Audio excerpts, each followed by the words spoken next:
Mari kita sama-sama lihat, tengok langsung di Aceh ini. Tapi risiko banyak, ya kan.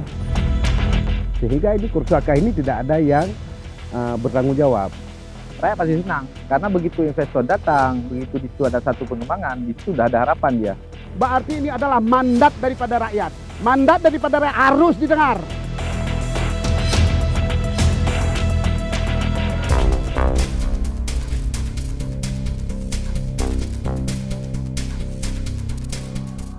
Indonesia merupakan salah satu negara yang kaya dalam sumber daya alamnya. Salah satunya pertambangan, di mana Indonesia memiliki banyak cadangan mineral tambang dan hampir semua provinsi memiliki barang tambang dengan berbagai kegunaannya. Emas merupakan salah satu logam mulia yang digemari oleh masyarakat. Emas terkenal sebagai perhiasan, cenderamata, dan sebagai cadangan devisa negara. Persebaran emas di Indonesia berada hampir di setiap pulau-pulau besar yang ada di Indonesia. Sebut saja Provinsi Aceh. Sebelum ada tambang, sekitar 10 ribuan warga desa Aceh Selatan berprofesi sebagai petani cengkeh, pala, dan coklat, serta nelayan. Ketika mengetahui ada kandungan emas, warga perlahan beralih jadi penambang. Yang paling banyak kita lihat hari ini kan terkait dengan salah satu ya, terkait dengan sel bumi ya, yang paling besar tambang emas ya di daerah kita di Aceh ini, termasuk salah satu di Kabupaten Aceh Barat. Iya, dan itu salah satu di daerah saya di Wela. Makanya sering saya berikan cerita sama anak-anak, kalau anak-anak di Jakarta kita ngumpulnya sampah di sungai, anak-anak di Wela ngumpulnya emas. Di pinggir sungai itu mereka ngumpulnya emas, namanya ngindang. Kita tanam pala ini paling-palingan 7 tahun baru buah, sama kali. Kalau emas langsung kali dapat. Ya, tapi risiko banyak, ya kan.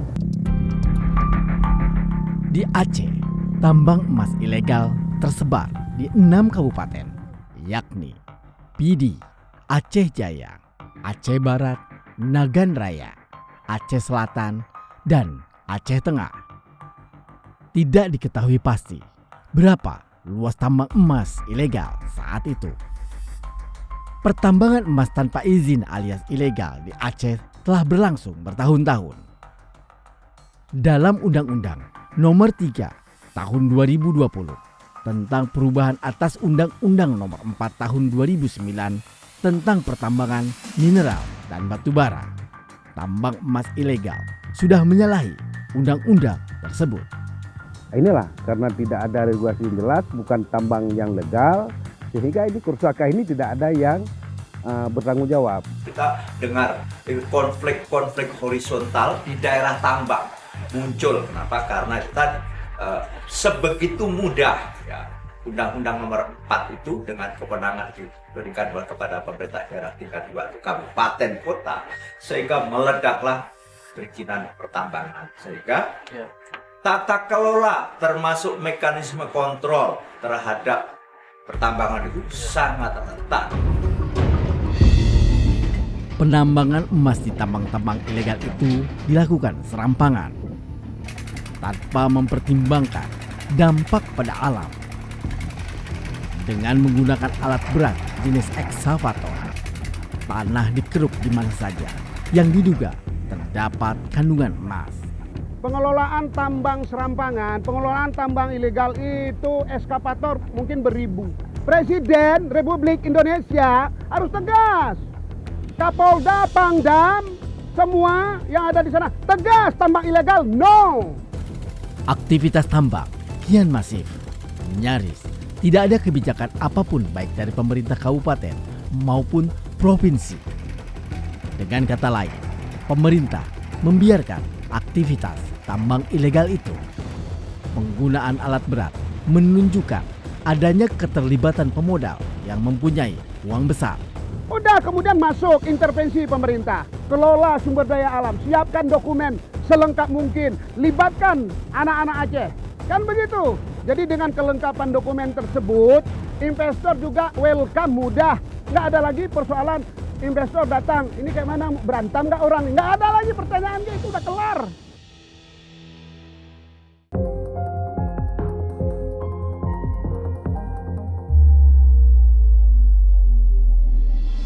Kondisi keamanan di Aceh terus menunjukkan kemajuan positif dan semakin membaik.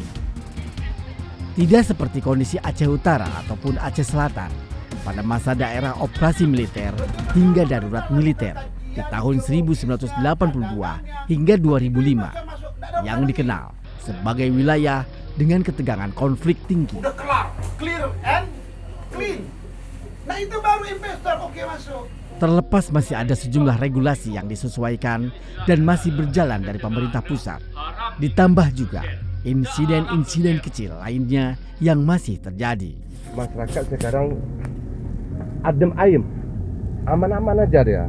Beda dulu konflik. Dulu kalau konflik memang ketakutan masyarakat nih sangat memprihatinkan. Alhamdulillah keamanan insya Allah kondusif yang seperti kita harapkan. Kami selaku KPA ataupun GAM tidak ada lagi memegang senjata dan keamanan kami bisa menjamin 100% untuk demi bangsa Indonesia.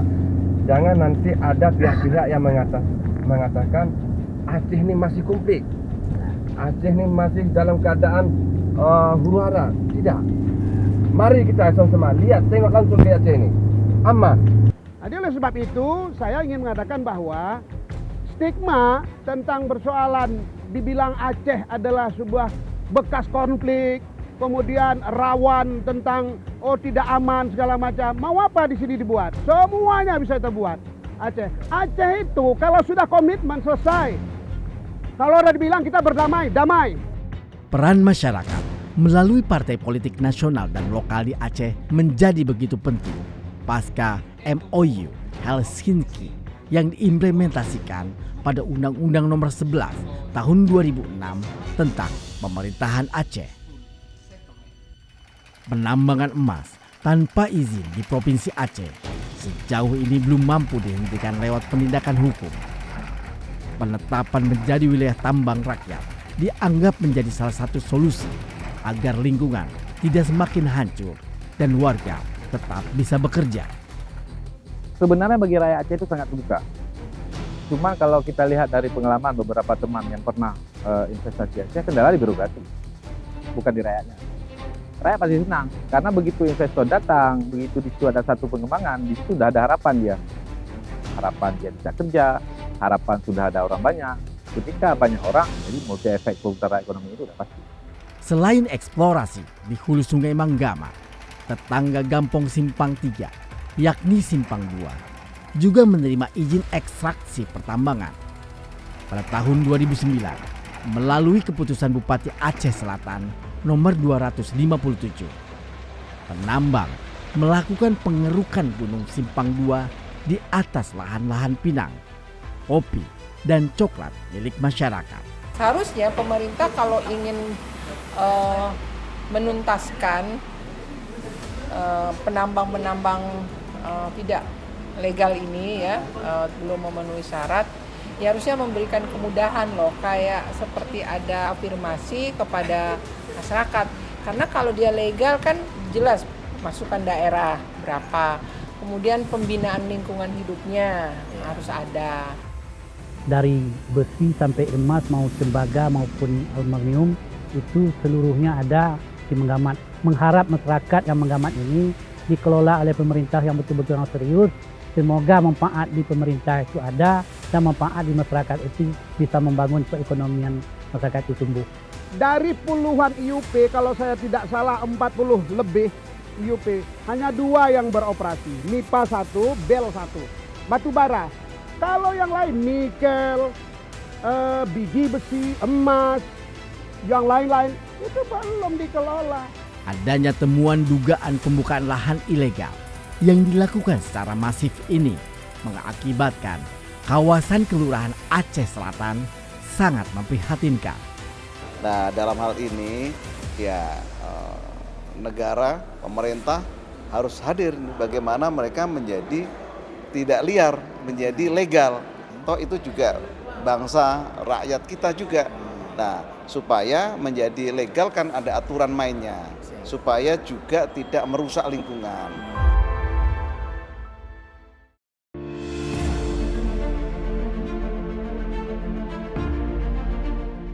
Keragaman hayati Provinsi Aceh, terutama Aceh Selatan yang bertopografi pegunungan dan pesisir pantai, menjadikan wilayah ini memiliki kekayaan alam yang sangat potensial untuk perkebunan dan wisata. Menilik itu semua, Aceh tidak hanya kaya akan minerba tambang, tetapi kekayaan hayati sesuai tradisi dan kultur budaya Acehlah yang lebih dominan menarik investasi di wilayah ini. Kalau bicara pertanian, kita itu kan penghasil pala ya. Kita kan komoditi kita pala ya, pala, nilam, kan itu penghasilan kita di sini. Cuman harganya kadang-kadang kan fluktuatif. Jadi boleh dibilang di Aceh ini nggak ada industri. Seharusnya pemerintah itu fokus melahirkan, mempermudahkan, termasuk investor untuk melahirkan industri. Kalau industri sudah lahir, pemerintah nggak usah mikirkan rakyatnya, karena dia udah dapat kerja. Dan saya sebagai Komisi 6 dengan Kementerian Perdagangan, saya berharap bagaimana pemerintah menjaga kestabilan harga itu. Jangan nanti waktu nanam harganya mahal, Waktu jual udah murah. waktu panen harganya murah. Pembangunan sektor perkebunan, termasuk di Aceh, menunjukkan hasil yang cukup berarti dalam pembangunan ekonomi nasional. Penyediaan lapangan kerja, sumber pendapatan masyarakat, dan pengentasan kemiskinan, serta perolehan devisa melalui ekspor. Bahkan, secara tidak langsung, sektor perkebunan juga berperan melalui penciptaan kondisi yang kondusif bagi pelaksanaan pembangunan yang bersinergi dengan subsektor lainnya. Menurut saya adalah bagaimana pemerintah pusat, ya pemerintah pusat yang saya sebutkan tadi nggak boleh setengah hati, ya nggak boleh setengah hati. Kemudian kami yang baru lepas dari konflik, yang baru selesai dari bencana besar, ini perlu di guidance. Jadi kalau bicara transfer knowledge itu yang benar, mendampingi itu yang benar. Yang benar, enggak seremoni doang. Kebijakan harus benar-benar berpihak kepada masyarakat. Sebenarnya investor butuhnya juga sangat sederhana dia, hanya butuh dua hal, kepastian keamanan dan kepastian hukum. Kepastian keamanan, pasca damai, di Aceh jauh lebih damai daripada sebelum mulai konflik ya. Guna membangun Aceh Selatan, berbagai upaya yang sudah dilakukan pemerintah selama ini perlu diperkuat dan didukung beberapa alternatif solusi. Masyarakat berharap ada tindakan tegas dari pemerintah, baik dari daerah maupun pusat, agar bisa lebih memperhatikan kondisi di daerahnya, di mana pembangunan yang terjadi saat ini dirasakan kurang mengena di perekonomian masyarakat. Kayak kami yang kayak cewek coba kalau ada lapangan pekerjaan misalnya, kalau kampung lain, kabupaten lain kan ada sawit kan, pasti ibu-ibu tuh ada kerja. Kalau sini kan nggak ada, pabrik nggak ada, sawit nggak ada, kayak gitu. Walaupun sudah memberikan kontribusi bagi pembangunan nasional dan daerah, serta membuka lapangan kerja bagi masyarakat, tetapi sektor perkebunan di Aceh masih banyak kendala dan tantangannya. Adalah sebab itu saya ingin katakan bahwa jadi hari ini bukan hanya sebuah seremonial, kita melakukan tugas-tugas politik, tugas-tugas kedewanan. Kalau saya juga seperti itu, hanya rapat. Yang substansinya mana? Eksekutif dalam hal ini kementerian betul-betul melihat berarti ini adalah mandat daripada rakyat. Mandat daripada rakyat harus didengar. Nggak boleh nggak didengar. Bukan hanya dalam rapat aja Anda tuh ketakut. Amalan suci yang tiada meminta balasan, berjuanglah engkau dengan penuh keikhlasan.